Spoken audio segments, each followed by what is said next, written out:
Hello ಸ್ನೇಹಿತರೆ, ನಿಮಗೆ ಗೊತ್ತಾ ಜಗತ್ತಿಗೆ ಶೂನ್ಯವನ್ನು ಕೊಟ್ಟ ದೇಶ ಯಾವುದು ಅಂತ? ಯೋಗವನ್ನು ಜಗತ್ತಿಗೆ ಪರಿಚಯಿಸಿದ ದೇಶ ಯಾವುದು ಅಂತ?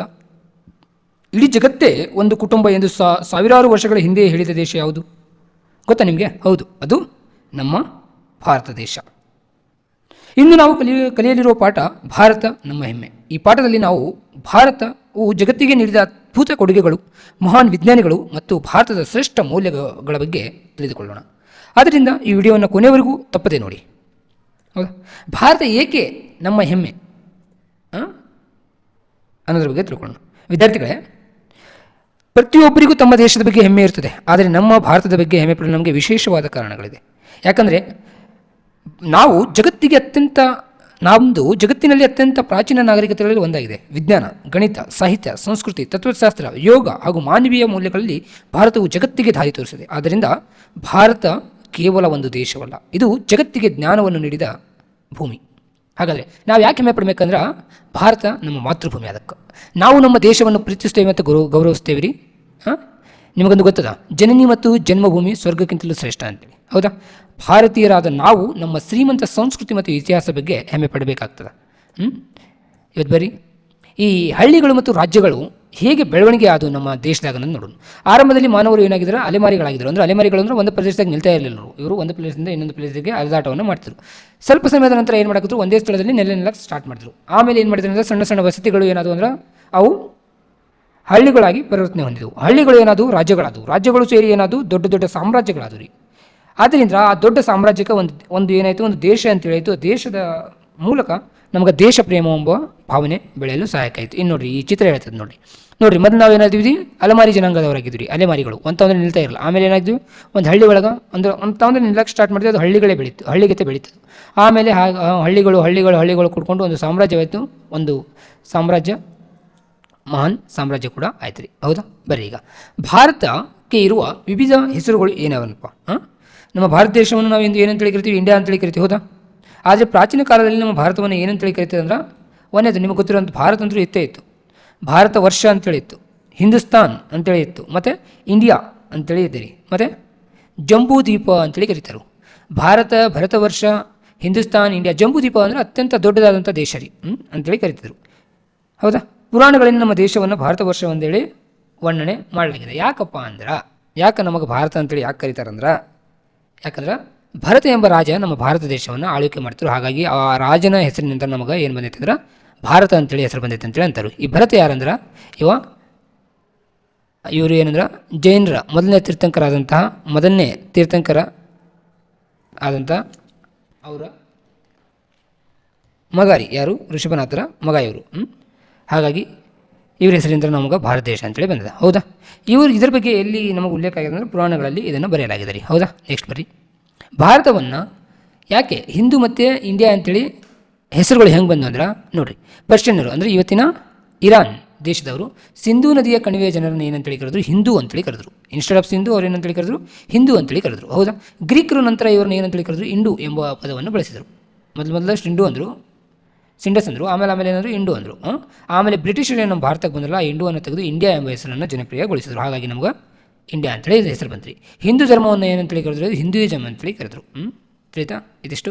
ಈಗ ಬರ್ರಿ, ಭಾರತವನ್ನು ಜಗತ್ತಿಗೆ ಪರಿಚಯಿಸಿದ ಪಾಶ್ಚಾತ್ಯ ವಿದ್ವಾಂಸರು ಅದರೊಳಗೆ ಮುಖ್ಯವಾಗಿ ಯಾರಂದ್ರೆ ವಿಲಿಯಂ ಜೋನ್ಸ್ ರೀ. ಭಾಳ ಇಂಪಾರ್ಟೆಂಟ್ ಇವರು ಶ್ರೇಷ್ಠ ಸಂಸ್ಕೃತ ಪಂಡಿತರು ಹೋದರು. ಇವರು ನಮ್ಮ ಭಾರತಕ್ಕೆ ಸುಪ್ರೀಂ ಕೋರ್ಟಿನ ನ್ಯಾಯಾಧೀಶರಾಗಿ ಬರ್ತಾರೆ. ಆಗಿನ ಕಾಲದಾಗ ಸುಪ್ರೀಂ ಕೋರ್ಟ್ ನಮ್ಮದು ಕಲ್ಕತ್ತಾದಲ್ಲಿ ಇರ್ತದೆ, ಬಂಗಾಲದಾಗ. ಹೌದಾ? ಬಂದವರು ಏನು ಮಾಡ್ತಾರೆ ಅಂದರೆ, ಇವರು 1784ರಲ್ಲಿ ಒಂದು ಸೊಸೈಟಿಯನ್ನು ಸ್ಥಾಪನೆ ಮಾಡ್ತಾರೆ. ಅಂದ್ರೆ ಅದಕ್ಕೆ ಏನು ಕೆಲಸ ಅದ್ರ ಅಂತೇಳಿ ಆಮೇಲೆ ಹೇಳೋಣ. ಮೊದಲ ನೋಡಿರಿ, ಎಸೆಟಿಕ್ ಸೊಸೈಟಿ ಅಂತೇಳಿ ಅದನ್ನು ಸ್ಥಾಪನೆ ಮಾಡ್ತಾರೆ. ಇದ್ರ ಕೆಲಸ ಏನು? ನಮ್ಮ ಭಾರತದಲ್ಲಿ ಇರ್ತಕ್ಕಂಥ ಅತ್ಯಂತ ಶ್ರೇಷ್ಠವಾದಂತಹ ಗ್ರಂಥಗಳನ್ನು ಸಾಧ್ಯ ಆದಷ್ಟು ಇಂಗ್ಲೀಷ್ ಅಥವಾ ಯುರೋಪಿನ ಭಾಷೆಗಳಿಗೆ ಭಾಷಾಂತರ ಮಾಡಲಿಕ್ಕೆ, ಟ್ರಾನ್ಸ್ಲೇಟ್ ಮಾಡೋಕ್ಕೆ ಈ ಸಂಸ್ಥೆಯನ್ನು ಅವರು ಸ್ಥಾಪನೆ ಮಾಡ್ತಾರೆ. ಯಾವುದು? ಎಸೆಟಿಕ್ ಸೊಸೈಟಿಯನ್ನು. ಈ ಸಂಸ್ಥೆಯ ಮೂಲಕ ಏನು ಮಾಡ್ತಾರೆ? ಭಾಳಷ್ಟು ಪುಸ್ತಕಗಳನ್ನು ನಮ್ಮ ಭಾರತದ ಅದರೊಳಗೆ ಮುಖ್ಯವಾಗಿ ಭಗವದ್ಗೀತೆ ಮತ್ತು ಶಕುಂತಲವನ್ನು ಇಂಗ್ಲೀಷಿಗೆ ಇವ್ರು ಏನು ಮಾಡ್ತಾರೆ? ಸ್ವತಃ ವಿಲಿಯಂ ಜೋನ್ಸ್ ಏನು ಮಾಡ್ತಾರೆ? ಟ್ರಾನ್ಸ್ಲೇಟ್ ಮಾಡ್ತಾರೆ. ಸೊ ನಿಮಗೆ ಕ್ವಶನ್ ಬರ್ಬೋದು 1 ಮಾರ್ಕ್ಸಿಗೆ, ಭಾರತದ ಯಾವ ಪುಸ್ತಕವು ಪ್ರಥಮ ಬಾರಿಗೆ ಆಂಗ್ಲ ಭಾಷೆಯಲ್ಲಿ ಅನುವಾದಗೊಂಡಿದೆ ಅಂದರೆ ಅದು ಭಗವದ್ಗೀತೆ ರೀ. ಹೌದಾ? ನೆಕ್ಸ್ಟು, ಇವರು ಭಾರತೀಯ ಸಂಸ್ಕೃತಿಯನ್ನು ಜಗತ್ತಿಗೆ ಪರಿಚಯಿಸಿದಂಥ ಮಹಾನ್ ಭಾವರು ಇವರು. ಯಾರು? William Jones. ಇವ್ರ ಜೊತೆಗೆ ಮತ್ತು ಫ್ರೆಂಚರು ಮತ್ತು ಸಾಕಷ್ಟು ಜನ ಬಂದು ನಮ್ಮ ಭಾರತದ ಏನು ಮಾಡ್ತಾರೆ? ಸಂಸ್ಕೃತಿಯನ್ನು ಜಗತ್ತಿಗೆ ಪರಿಚಯ ಮಾಡಿಕೊಡ್ತಾರೆ. ಇವರು ನೋಡಿರಿ, ವಿಲಿಯಂ ಜೋನ್ಸ್. ಈಗ ಬರೀ ನೆಕ್ಸ್ಟು, ನೋಡ್ರಿ, ಸ್ಥಳಗಳ ಹೆಸರುಗಳಲ್ಲಿ ಬದಲಾವಣೆಗಳಾಗಿದ್ದಾರೆ. ಪ್ರಾಚೀನ ಹೆಸರು, ಇಂದಿನ ಹೆಸರುಗಳು. ಮಗಧ ಅಂತೇಳಿ ಒನ್ಸ್ ಅಪಾನ್ ಎ ಟೈಮ್ ಕರೀತಿದ್ದಂಥ ಇದು ಪ್ರದೇಶ ಇವತ್ತು ಬಿಹಾರ ಆಗಿದೆ. ಕಳಿಂಗ ಅಂತೇಳಿ ಕರಿತಿದ್ದು ಇವತ್ತು ಒಡಿಶಾ ಆಗಿದೆ. ಚೇರ್ ಅಂತೇಳಿ ಕರಿತಾ ಇದ್ದು ಕೇರಳ ಅಂತೇಳಿ ಆಗಿದೆ. ಇಂದ್ರಪ್ರಸ್ಥ ಅಂತೇಳಿ ಕರಿತಿದ್ದು ಇವತ್ತು ದೆಹಲಿ ಆಗೈತಿ. ಮದ್ರಾಸ್ ಅಂತೇಳಿ ಕರಿತಿದ್ದು ಇವತ್ತು ಚೆನ್ನೈ ಆಗಿದೆ. ಬಾಂಬೆ ಅಂತೇಳಿ ಕರಿತಿದ್ದು ಇವತ್ತು ಏನಾಗೈತಿ, ಮುಂಬೈ ಅಂತೇಳಿ ಹೆಸರಾಗಿದೆ. ಕೆಲವೊಂದಿಷ್ಟು ಹೆಸರುಗಳು ಚೇಂಜ್ ಆಗದೆ ಉಳಿದವು. ಈ ಮ್ಯಾಪ್ ನೋಡ್ರಿ ನಿಮಗೆ ತಿಳಿತದೆ, ಅವು ಪ್ರದೇಶಗಳು ಎಲ್ಲೆಲ್ಲಿ ಬರ್ತಾವೆ ನೋಡ್ರಿ. ಚೇರ ಇಲ್ಲಿ ಇವತ್ತು ಕೇರಳ ಆಗೈತಿ, ಇಲ್ಲಿ ಹೌದಾ. ಕಳಿಂಗ ಇವತ್ತು ನೋಡ್ರಿ ಒಡಿಶಾ ಆಗೈತಿ. ನೋಡ್ರಿ, ಮಗಧ ಅಂತೇಳಿ ಕರಿತಿದ್ರು ಇವತ್ತು ಬಿಹಾರ ಆಗೈತಿ. ಇಂದ್ರಪ್ರಸ್ಥ ಅಂತೇಳಿ ಕರಿತಿದ್ದು ಇವತ್ತು ಏನಾಗೈತಿ, ದೆಹಲಿ ಆಗಿದೆ ರೀ, ಹೌದಾ.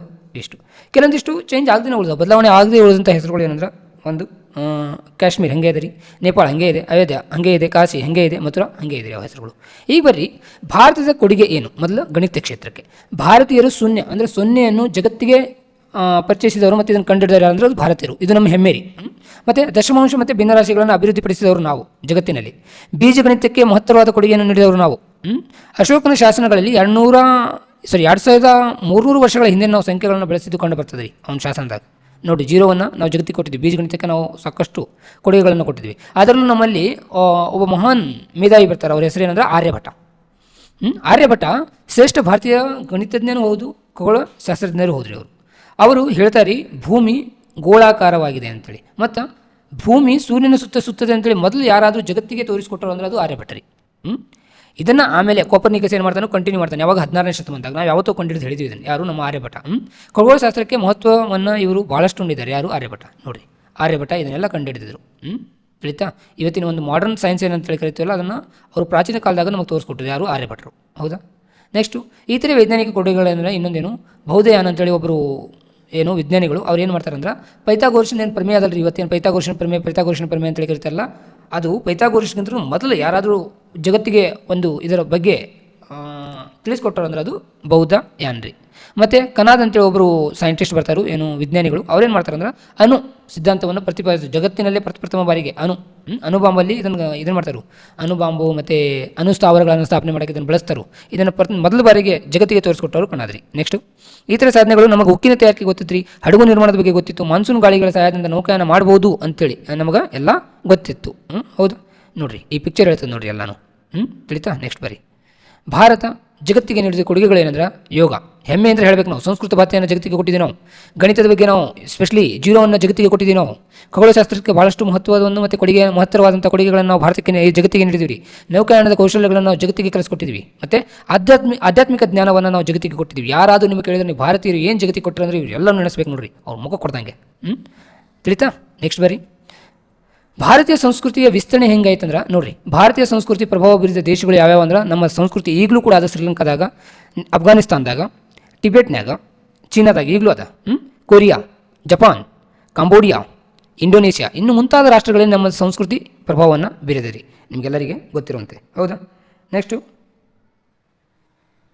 ಏನಂದ್ರೆ, ಪ್ರಸಿದ್ಧ ಸ್ಮಾರಕಗಳು ಜಗತ್ತಿನಲ್ಲಿ ಇರ್ತಕ್ಕಂಥದ್ದು. ಒಂದದ್ದು ಅಂಕೋರಾ ವ್ಯಾಟ್ ಅಂತೇಳಿ ಒಂದು ಪ್ರದೇಶ ಇದೆ ಕಾಂಬೋಡಿಯಾದೊಳಗೆ. ಅಲ್ಲಿ ಒಂದು ನಮ್ಮದು ಏನಿದೆ ಅಂದ್ರೆ ಹಿಂದೂ ದೇವಾಲಯ ಇದೆ ರೀ ಅದು. ಇನ್ನೊಂದು ಏನಿದೆ ಅಂದ್ರೆ ಬೋರೋಬುದರ್ ದೇವಾಲಯ ಇದೆ ರೀ ಎಲ್ಲಿ, ಇಂಡೋನೇಷ್ಯಾದಾಗ. ಈ ದೇವಾಲಯನು ಬೌದ್ಧರಿಗೆ ಸಂಬಂಧಪಟ್ಟಂತೆ ಇದೆ ರೀ, ಇದು ಬೌದ್ಧ ಧರ್ಮಕ್ಕೆ ಸಂಬಂಧಪಟ್ಟಂತೆ, ಹೌದಾ. ಸೊ ಈಗ ಬರೀ ಆ ಚಿತ್ರಗಳನ್ನು ನೋಡಿರಿ ನಮ್ಮ ಇದು ಎಲ್ಲೆಲ್ಲಿ ಹಬ್ಕೊಂಡಿದೆ ನಾವು. ಟಿಬೇಟು, ಚೀನಾ, ಶ್ರೀಲಂಕಾ, ಇಂಡೋನೇಷ್ಯಾ, ಕಾಂಬೋಡಿಯಾದಾಗ ಅದು ಏನು ಅಂಕೋರ್ ವ್ಯಾಟ್, ಅಲ್ಲಿ ನಮ್ಮದು ಅತ್ಯಂತ ದೊಡ್ಡ ದೇವಾಲಯನೇ ಇದೆ ರೀ. ಜಪಾನ್ ಒಳಗೂ ನಮ್ಮ ಸಂಸ್ಕೃತಿ ಇದೆ, ಚೀನಾದೊಳಗೆ ನಮ್ಮ ಸಂಸ್ಕೃತಿ ಇದೆ. ತಿಳಿಯೋದ್ರಿಂದ ಭಾಳಷ್ಟು ರಾಷ್ಟ್ರಗಳಲ್ಲಿ ನಮ್ಮ ಸಂಸ್ಕೃತಿ ಇದೆ ರೀ, ಹೌದಾ. ನೆಕ್ಸ್ಟು ಭಾರತದ ಶಾಶ್ವತ ಮೌಲ್ಯಗಳು. ಆಚಾರ್ಯ ದೇವೋಭವ ಭಾಳ ದೊಡ್ಡ ಮಂತ್ರವನ್ನು ನಾವು ಜಗತ್ತಿಗೆ ಕೊಟ್ಟಿರೋದು ರೀ. ಆಚಾರ್ಯ ದೇವೋಭವ, ಗುರುಗಳನ್ನು ಗೌರವಿಸಬೇಕನ್ನೋದು, ಸತ್ಯವನ್ನು ಹೇಳಬೇಕು, ಯಾವಾಗಲೂ ಧರ್ಮ ಮಾರ್ಗದಲ್ಲೇ ನಡೆಯಬೇಕು, ತಾಯಿ ತಂದೆಯನ್ನು ಮತ್ತು ಅತಿಥಿಗಳನ್ನು ಗೌರವಿಸಬೇಕು. ಅದಕ್ಕಂತ ನೋಡಿ ಅತಿಥಿ ದೇವೋಭವ, ಮಾತೃಪಿತೃ ದೇವೋಭವ ಅಂತೇಳಿ ಕರಿತೀವಿ ನಾವು, ಹೌದಾ. ಸರಿತಾ? ಈಗ ಬರ್ರಿ ನೆಕ್ಸ್ಟು ಅದೇ ಮೌಲ್ಯಗಳಲ್ಲಿ ಅಹಿಂಸೆ ಅನ್ನೋದು. ಅಹಿಂಸೆ ಅಂದರೆ ಏನು? ಹಿಂಸೆ ಮಾಡದಿರೋದು ರೀ, ಯಾರಿಗೂ ಹಿಂಸೆ ಕೊಡದೇ ಇರುವಂಥದ್ದು. ಬೌದ್ಧ ಮತ್ತು ಜೈನ ಧರ್ಮಗಳು ಅಹಿಂಸೆಯನ್ನು ಬೋಧಿಸಿದಂಥ ಪ್ರಥಮ ಧರ್ಮಗಳು ಮತ್ತು ಪ್ರಮುಖ ಧರ್ಮಗಳು ರೀ. ಇದನ್ನು ಮಹಾತ್ಮ ಗಾಂಧೀಜಿಯವರು ಸ್ವಾತಂತ್ರ್ಯ ಹೋರಾಟದಲ್ಲಿ ಅಹಿಂಸೆಯನ್ನು ಬಳಸಿದರು ಅಂತೇಳಿ ನಮಗೆ ಉಲ್ಲೇಖಗಳು ಸಿಗ್ತವೆ. ನೆಕ್ಸ್ಟ್ ಬರ್ರಿ, ಭಾರತದ ಶ್ರೇಷ್ಠ ಚಿಂತನೆಗಳು ಯಾವ್ಯಾವ ಅಂದ್ರೆ, ಒಂದು ಸರ್ವೇ ಜನ ಸುಖಿನೋ ಭವಂತು ಅಂದರೆ ಏನರ್ಥ ಅಂದರೆ ಎಲ್ಲ ಜನರು ಸುಖವಾಗಿರಲಿ ಅನ್ನೋದು. ನೆಕ್ಸ್ಟು ವಸುದೈವ ಕುಟುಂಬಕಂ ಅಂದರೆ ಏನು? ಇಡೀ ವಿಶ್ವವೇ ಒಂದು ಕುಟುಂಬ ಅಂತೇಳಿ ಕಾನ್ಸೆಪ್ಟ್ ರೀ. ಎಲ್ಲ ಧರ್ಮಗಳ ಸಮಾನತೆ.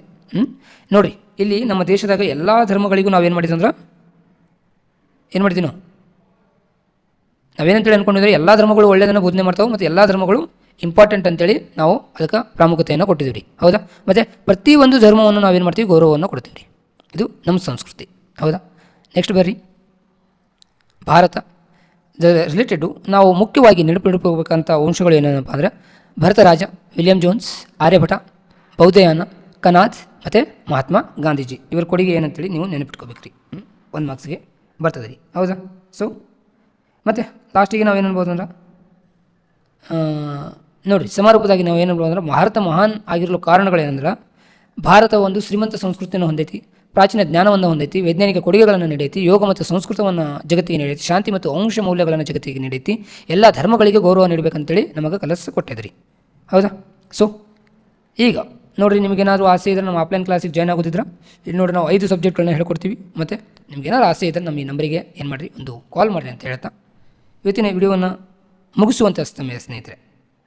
ನೋಡಿರಿ, ಅದಕ್ಕಿಂತ ಮುಂಚಿತವಾಗಿ ಭಾರತವನ್ನು ಭರತ ವರ್ಷವೆಂದು ಏಕಂತ್ರೀಕರಿಸಿದರು, ಶೂನ್ಯವನ್ನು ಜಗತ್ತಿಗೆ ನೀಡಿದವರು ಭಾರತೀಯರು, ಆರ್ಯಭಟರು ಭೂಮಿಯ ಚಲನೆಯ ಬಗ್ಗೆ ತಿಳಿಸಿದರು, ಕಣಾದ ಅಣುವಿನ ಪರಿಕಲ್ಪನೆಯನ್ನು ನೀಡಿದರು, ಭಾರತವು ಯೋಗ ಸಂಸ್ಕೃತಿಯನ್ನು ಮಾನವೀಯ ಮೌಲ್ಯಗಳನ್ನು ಜಗತ್ತಿಗೆ ನೀಡಿದೆ, ಅಹಿಂಸೆ, ವಸುದೈವ ಕುಟುಂಬಕ ಮತ್ತು ಸರ್ವಧರ್ಮ ಸಮಾನ ಭಾವ ಭಾರತದ ಶ್ರೇಷ್ಠ ಮೌಲ್ಯಗಳಾಗಿದೆ ಅಂತ ಹೇಳ್ಬೋದು. ಹಾಗಾದರೆ ವಿದ್ಯಾರ್ಥಿಗಳೇ, ಈ ಪಾಠದಿಂದ ನಮಗೆ ಒಂದು ವಿಷಯ ಸ್ಪಷ್ಟವಾಗ್ತದೆ. ಏನಂದ್ರೆ ಭಾರತ ಕೇವಲ ನಮ್ಮ ದೇಶವಲ್ಲ, ಅದು ನಮ್ಮ ಹೆಮ್ಮೆ. ನಿಮಗೆ ಭಾರತದಲ್ಲಿ ಹೆಮ್ಮೆ ಹುಟ್ಟಿಸುವ ವಿಷಯ ಯಾವುದೆಂದು ಕಮೆಂಟ್ನಲ್ಲಿ ನಮಗೆ ತಿಳಿಸಿ. ವಿಡಿಯೋ ಇಷ್ಟ ಆದರೆ ಲೈಕ್ ಮಾಡಿರಿ, ಶೇರ್ ಮಾಡಿರಿ ಮತ್ತು ಸಬ್ಸ್ಕ್ರೈಬ್ ಮಾಡಿರಿ. ನಾನು ನಿಮ್ಮ ರಮೇಶ್ ಚವ್ಹಾಣ್. ಮತ್ತೆ ಮುಂದಿನ ವಿಡಿಯೋದಲ್ಲಿ ಭೇಟಿಯಾಗೋಣ. ಧನ್ಯವಾದಗಳು.